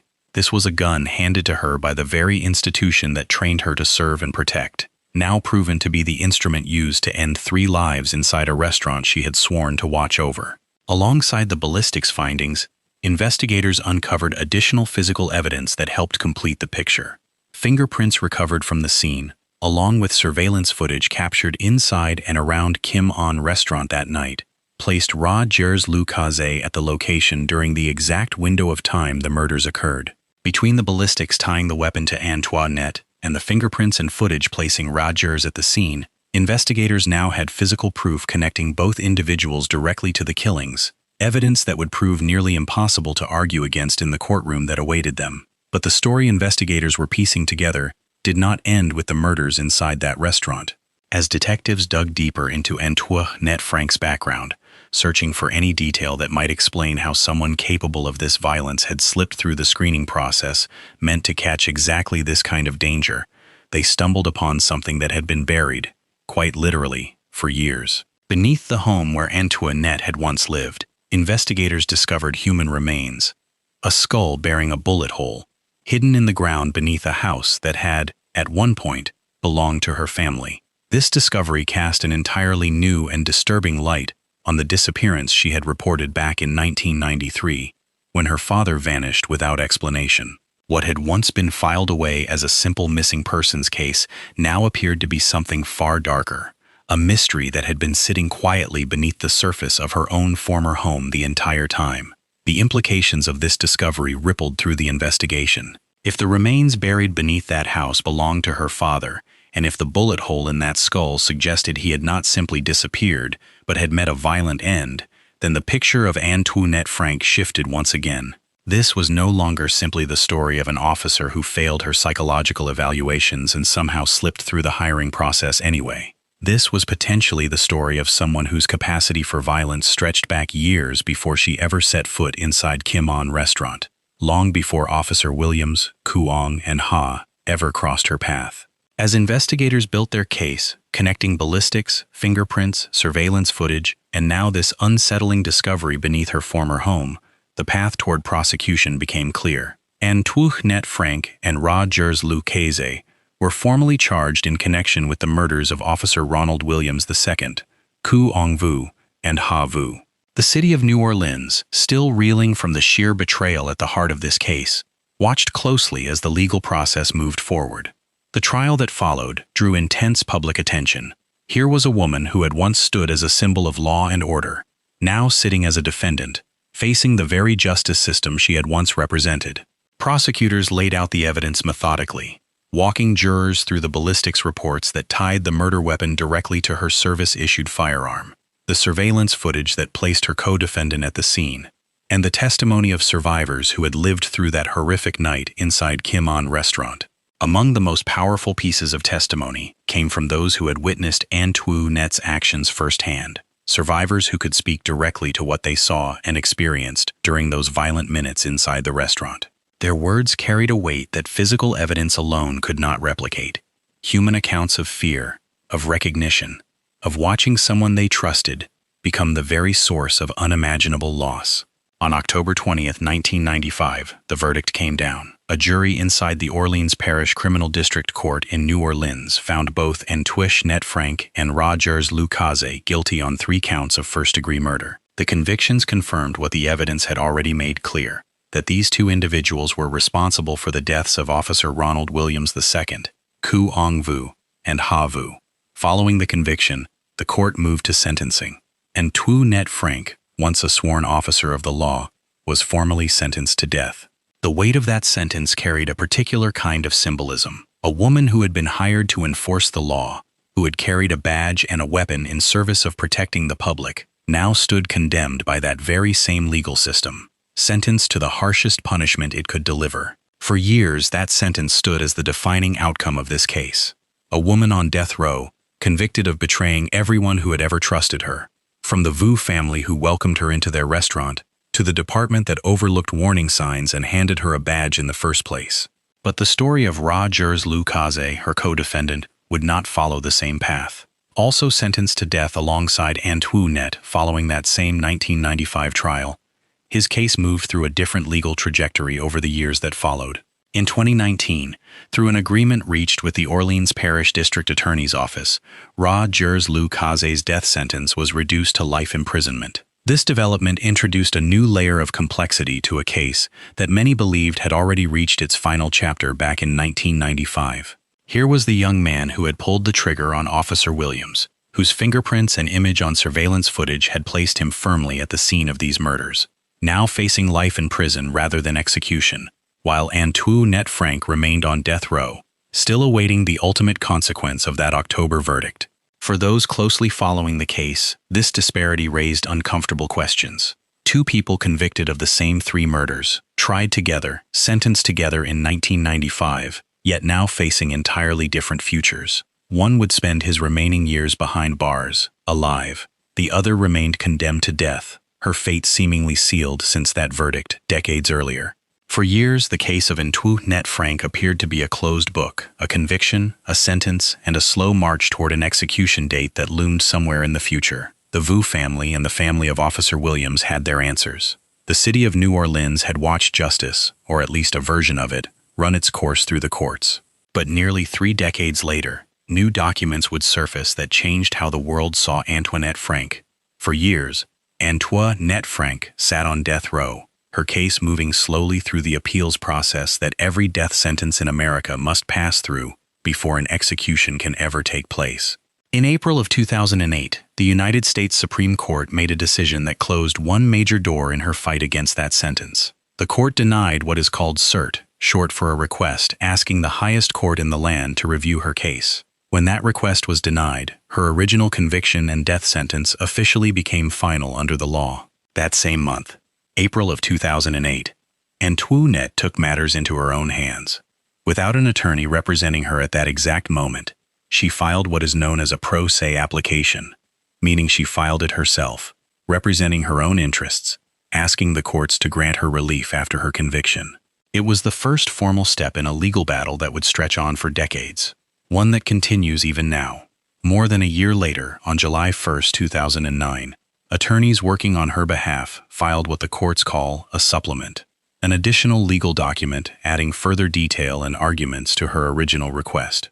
This supplement raised 18 separate claims for relief, 18 distinct legal arguments as to why her conviction or sentence should be reconsidered. What no one fully grasped at the time was that this filing would mark the beginning of an extraordinarily long gap, a gap that would later become one of the central battlegrounds in this entire case. Years passed. The case moved through the slow, methodical grind of the American legal system, the kind of process that can stretch for a decade or more without a definitive resolution. Then, in October of 2023, Antoinette's fight took a different turn, one aimed not at the courts, but at mercy itself. On October 13, 2023, the Louisiana Board of Pardons convened in Baton Rouge, Louisiana, to consider a clemency request on her behalf. This was not a small or quiet effort. Her request was backed by a letter signed by 50 organizations dedicated to fighting gender-based violence, groups who argued that her history of alleged abuse deserved serious consideration in weighing her sentence. This clemency hearing took place under the administration of outgoing Governor John Bel Edwards, whose time in office was drawing to a close. Despite the weight of that support, the board's decision ended in deadlock, a tie vote of 2 in favor and 2 against. That deadlock meant her clemency bid did not move forward. The door toward mercy through the pardon process had, for that moment, closed just as firmly as it had opened. Antoinette remained on death row, her fate still tied to whatever legal arguments her attorneys could construct through the courts rather than through executive mercy. Nearly a year after that clemency deadlock, on July 20, 2024, her legal team filed yet another supplement in the ongoing post-conviction proceedings. This filing was led by attorney Mu-Tilde Carby, Mo, working through an organization called the Mu Center for Justice. This second supplement added 6 additional claims to the 18 already on record from that original 2009 filing, bringing new arguments into a case file that had already grown considerably over the years.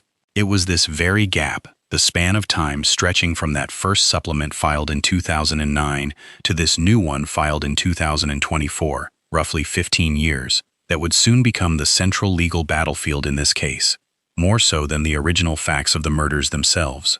As the case moved forward through the Orleans Parish Criminal District Court in New Orleans, the state's legal team, led by Attorney General Liz Mu-Rill, requested additional time to respond to the mounting claims. On March 30, 2025, Judge Kim Yu Holmes granted the Attorney General's office a 30-day extension, giving prosecutors more time to prepare their response to Frank's post-conviction briefs.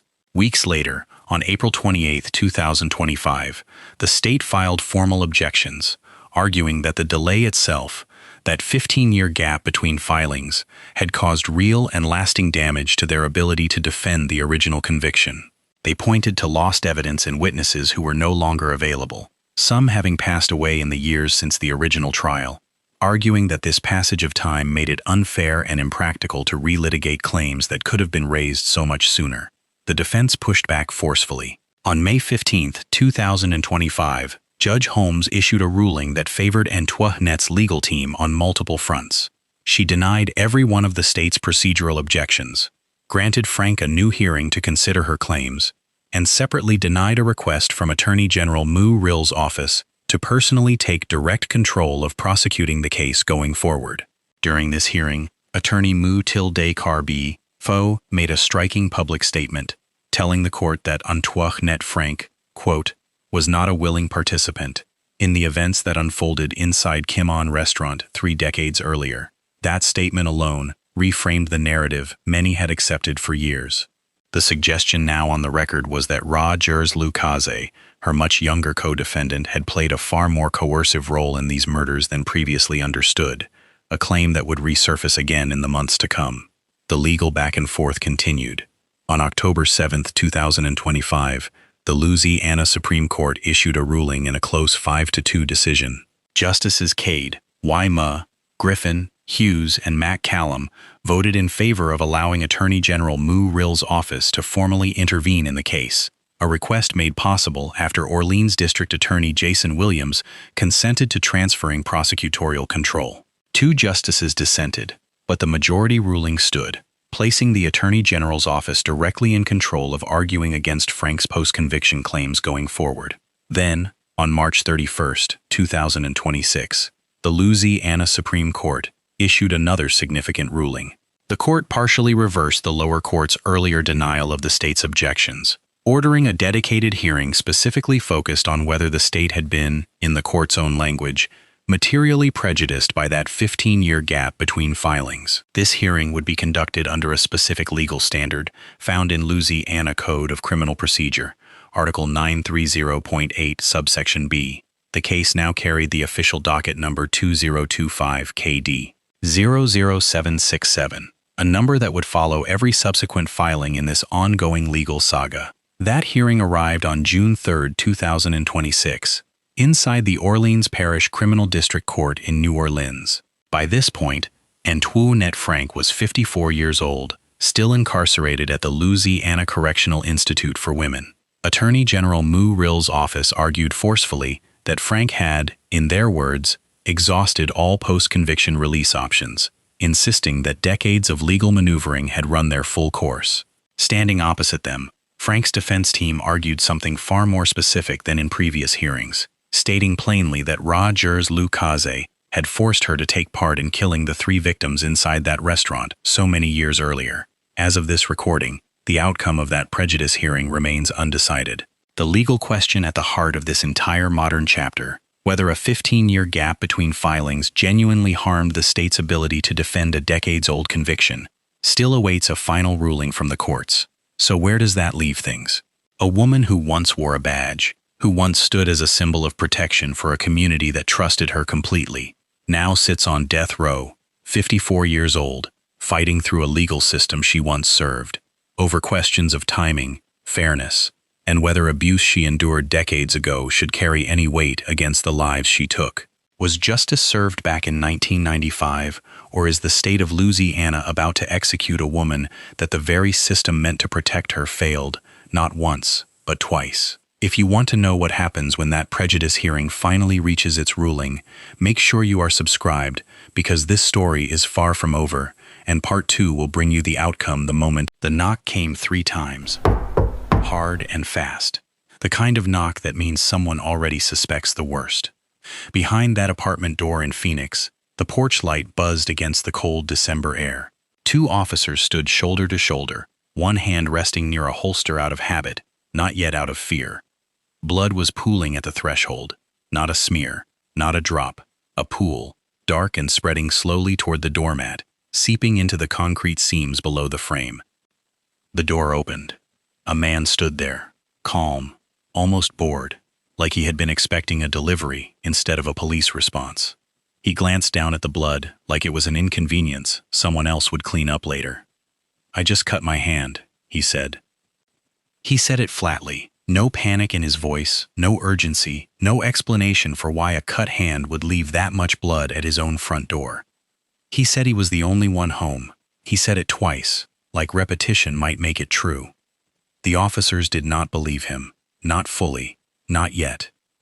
What they did not know, standing on that porch, was that 6 people were already dead across the city, killed over the past 3 weeks, with no connection to each other, no pattern anyone could explain, and no name attached to any of it. This man was about to make it 8. And one of those 8 would be his own mother. His name was Cleophas Cooksey Jr. But before any of this, before the blood, before the courtroom, he had a different name he wanted the world to know. He called himself King Playbola. He wanted to rap. He wanted studio sessions, features, a fan base that screamed his name back at him under stage lights. Instead, his name would end up read out loud in a courtroom, count by count, murder by murder. Welcome to True Crime Corner. I want you to sit with something for a moment. Somewhere near you right now there is a street just like the ones in this story. Ordinary apartments, ordinary neighbors. People walking to their cars, checking their phones, minding their own business. That is exactly where this happened. Cooksey did not target enemies. He did not target people who wronged him. He targeted strangers, people who had never heard his name, never heard his music, never done anything to deserve what came next. By the end of 3 weeks, 8 people would be dead. 2 of them would be his own family. Cleophas Cooksey Jr. was born on March 25, 1982 in Tucson, Arizona. There is very little on record about his childhood. No stories of a difficult home, no early warning signs written down anywhere, no teacher or neighbor account describing a troubled kid. That silence is not comforting. It just means the record starts later, with a crime instead of a childhood. By the time he was 18, in 2001, he was already standing inside a robbery in progress. Cooksey and 3 other men robbed a topless bar. During that robbery, the club manager shot and killed one of Cooksey's accomplices, a shooting that was later ruled self-defense. Cooksey had not pulled that trigger. He had not even been the one facing the manager down. But under Arizona law, if someone dies during a felony you are committing, you can be held responsible for that death, even if someone else caused it. That law is called felony murder. Cooksey pleaded guilty to manslaughter and armed robbery. He was sent to prison. He would stay there for 16 years. Inside, he was not a model inmate working toward a second chance. Records show 22 separate disciplinary infractions during his sentence, including assaulting a staff member, drug possession, fighting, and repeated refusal to follow orders. Here is where I want you to pay attention, because this is where the story stops being about one man and starts being about a system. Cooksey was released in January of 2015. 10 months later, he was arrested for driving under the influence. In May of 2016, he was sent back to custody for what officials called a technical violation. A month later, in June, he was released again. 6 months after that, he was arrested again, this time on an outstanding warrant. Released, arrested, released, arrested. He was finally freed on community supervision on July 28, 2017. 4 months later, his killing spree began. I am not asking you to feel sorry for him. I am asking you to notice the pattern. A man cycled in and out of the system 5 times in under 3 years, and each time, he came back out onto the same streets you and I walk on. 4 months after his release, on November 27, 2017, 2 young men named Parker Smith and Andrew Remillard were sitting inside a parked vehicle in a parking lot. They were not arguing with anyone.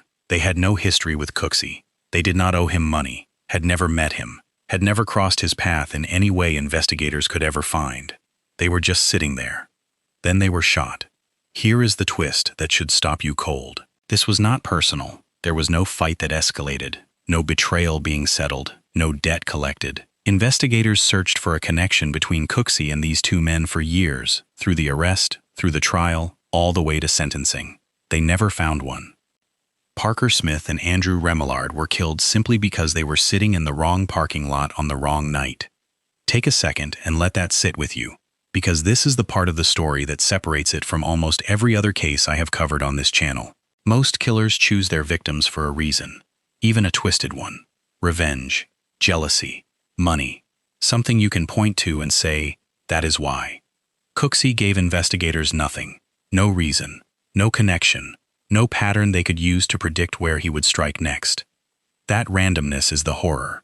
Not the blood, not the body count, the fact that any stranger, on any night, in any parking lot, could have been next. There was no way to see it coming, because there was nothing to see. So I want to ask you something, and I actually want you to answer it in the comments below. If a stranger with no motive at all could walk up and end 8 lives, with no warning, no history, and no pattern, would you have noticed the warning signs before it happened to you?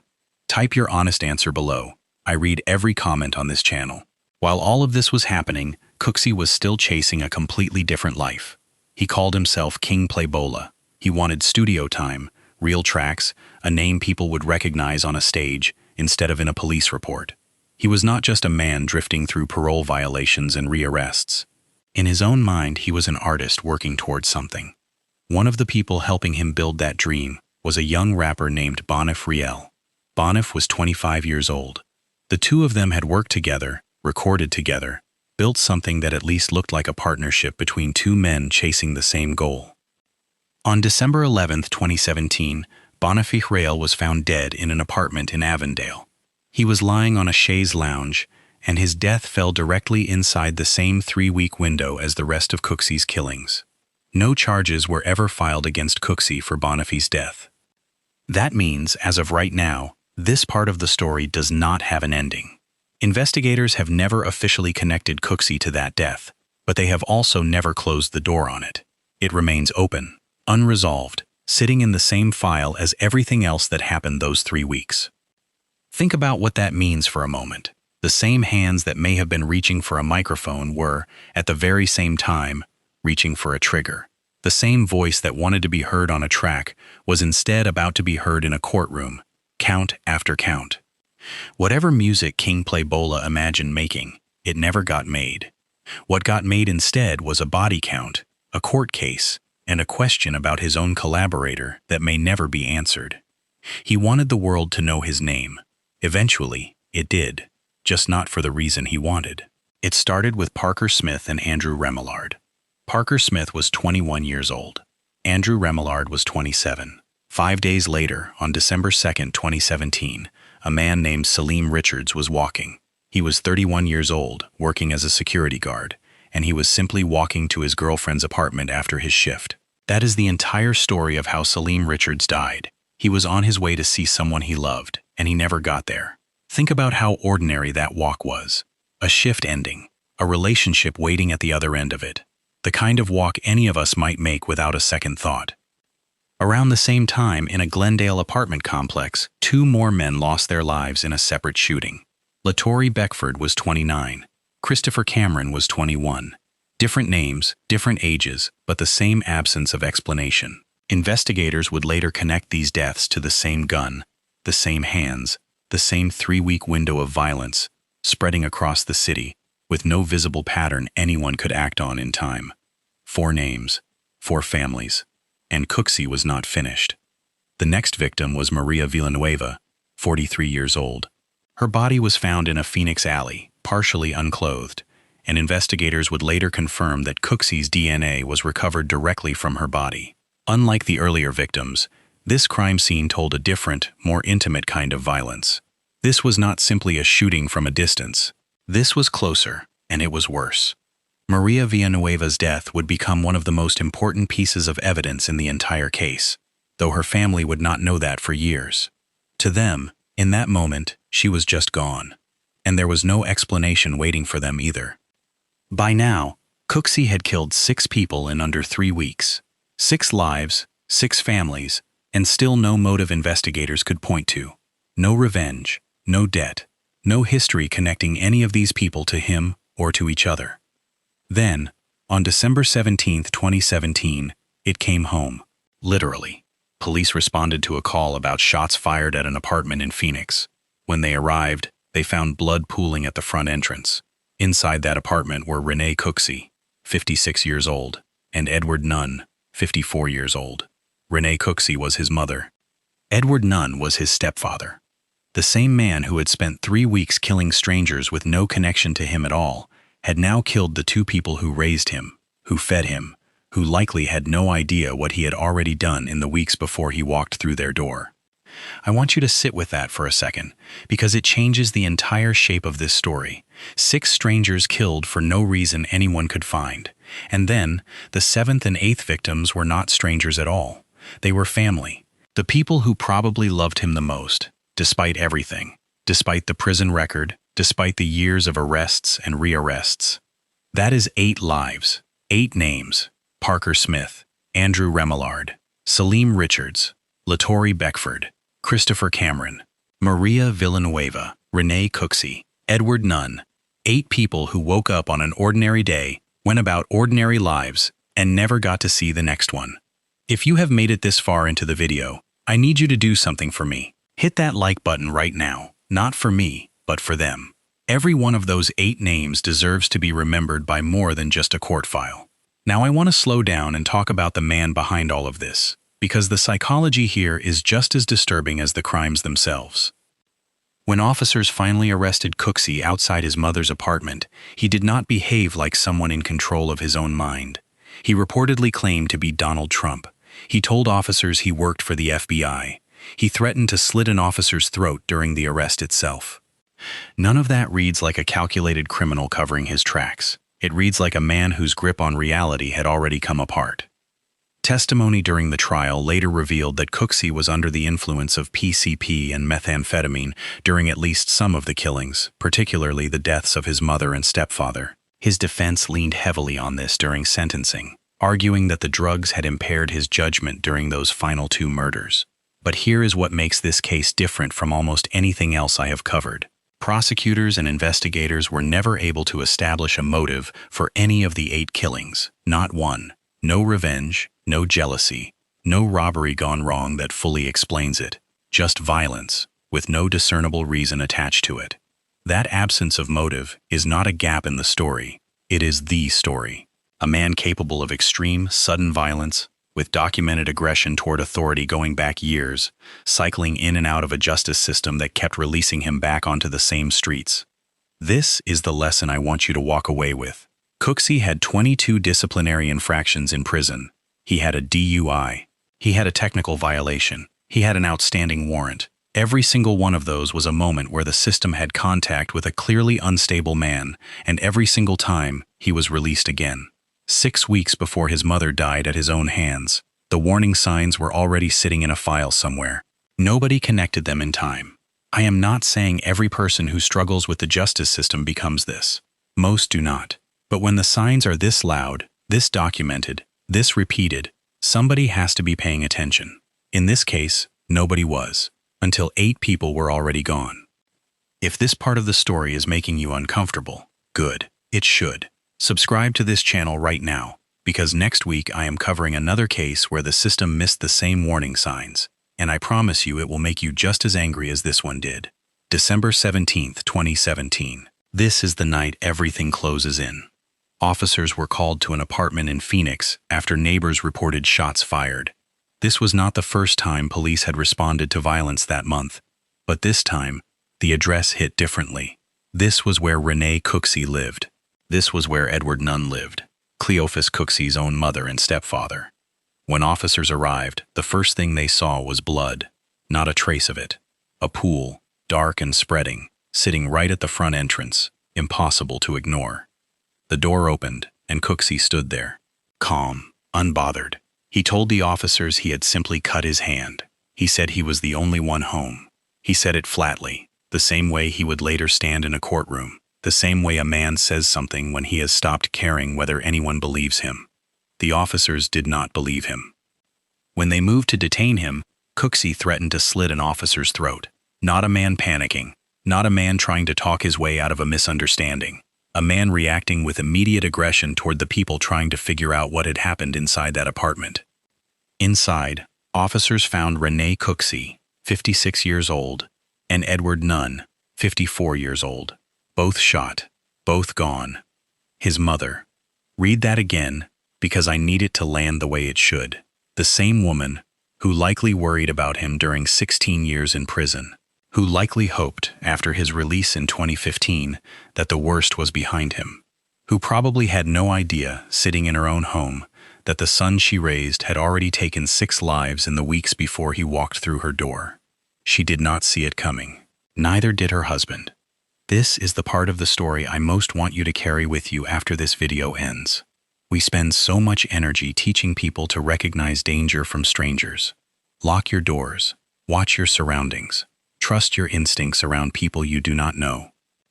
But Renee Cooksey's danger was not a stranger. It was her own son, sitting across the dinner table from her for years, cycling in and out of prison, showing every sign of instability the system kept documenting and kept ignoring. Recognizing danger cannot stop at strangers. Sometimes the warning signs are sitting closest to home, and that is often the hardest truth for any family to face. Cooksey was arrested that night, initially charged with 2 counts of first-degree murder for the 2 deaths inside that apartment. He had no idea yet how much more police were about to uncover. Cooksey was in custody for 2 murders. What police did not know yet was that he was sitting on evidence for 8.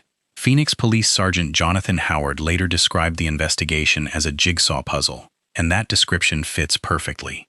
Individually, none of the pieces looked like much. Together, they built a picture nobody could ignore. Inside his mother's apartment, officers recovered a firearm. When that gun was sent for ballistics testing, it matched several of the earlier shootings across the city, the same shootings that had killed Parker Smith, Andrew Remillard, and others in the weeks before. 1 gun, multiple crime scenes. That alone should have stopped everyone in the room. Then came the smaller details. the kind that break a case wide open. Officers found vehicle keys belonging to one of the victims. They found a stolen mobile phone traced directly back to another victim, and around Cooksey's own neck at the moment of his arrest, he was wearing a necklace that had been stolen from one of the people he killed. He had been carrying trophies from his own victims without even trying to hide them. Then came the DNA. The genetic evidence recovered from Maria Villanueva's body was tested and matched directly to Cooksey, tying him conclusively to her sexual assault and murder, one of the most violent and personal crimes in the entire spree. Piece by piece, ballistics, DNA, a stolen necklace, a stolen phone, the picture became impossible to argue with. Within days of his arrest, detectives rebooked Cooksey for 7 additional counts of first-degree murder, along with charges of prohibited firearm possession, theft, armed robbery, and sexual assault. A man who walked through the city for 3 weeks believing no one would ever connect the dots had left dots everywhere. The gun, the keys, the phone, the necklace around his own neck, the DNA on a woman he killed and left in an alley. This is exactly why forensic evidence exists, and exactly why it matters so much in cases like this one. Motive told investigators nothing. Cooksey never gave them a reason. But the evidence did not need a reason. It only needed to be found, tested, and matched. If you want to see exactly how forensic evidence finally closes cases like this one, cases where motive gives investigators nothing to work with, subscribe to this channel right now. I cover cases like this every single week, and I promise you the science is just as gripping as the crime. Justice, in this case, did not come quickly. Despite ballistics matches, DNA evidence, a stolen necklace, a stolen phone, and a gun tying Cooksey directly to multiple crime scenes, it took more than 8 years for this case to reach trial. Maricopa County Attorney Rachel Mitchell herself expressed frustration at how long the process dragged on, and it is hard to blame her. 8 years is a long time for 8 families to wait for a courtroom to say what the evidence had already proven. The trial finally began on May 5, 2025. It lasted between 5 and 7 months, one of the most serious criminal proceedings in Arizona in recent memory. On September 25, 2025, a jury delivered its verdict: guilty, all 8 counts of first-degree murder, guilty on 3 counts of kidnapping, guilty on 3 counts of armed robbery, guilty on 1 count of sexual assault. Family members in that courtroom wept, not quiet tears either, open sobbing, nearly 8 years of waiting finally breaking loose in a single moment. The sentencing phase followed, and it concluded on December 18, 2025. The jury unanimously delivered death sentences for 6 of the 8 murders. But here is where the case takes one final, unresolved turn. For the 2 counts involving his own mother and stepfather, the jury could not reach a unanimous decision. His defense had leaned heavily on the fact that Cooksey was under the influence of PCP and methamphetamine during those 2 specific killings, and it was enough to create a deadlock. Those 2 counts ended in a mistrial on sentencing alone, the guilt already established, but the punishment still unresolved. Through all of it, Cooksey maintained his innocence, and during his sentencing hearing, witnesses reported that he smiled, that he laughed. 6 death sentences, 8 murder convictions, years of grieving families finally hearing a verdict, and the man responsible sat there laughing, as if none of it had reached him at all. With his sentencing, Cooksey became the 108th person on Arizona's death row. Investigators have not closed this case completely. They continue to look into whether Cooksey may be connected to additional unsolved deaths, including that of his own former collaborator, Bonif Rial, a question that may never get its own courtroom answer. 8 lives, 8 years, 1 trial, and a verdict that still leaves pieces of this story open. So what do we actually take from a story like this one? Cleophas Cooksey was released, arrested, released and arrested again, 5 times in under 3 years. Each release was a moment where the system had a chance to intervene, and each time, it let him walk back onto the same streets you and I use every single day. That is not an excuse for what he did. Nothing excuses 8 lives. But it is a warning about how many chances slip through a system built to react instead of prevent.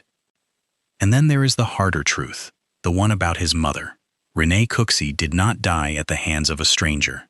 She died at the hands of her own son, someone she had known his entire life, someone who had already shown years of documented instability before he ever walked through her door that night.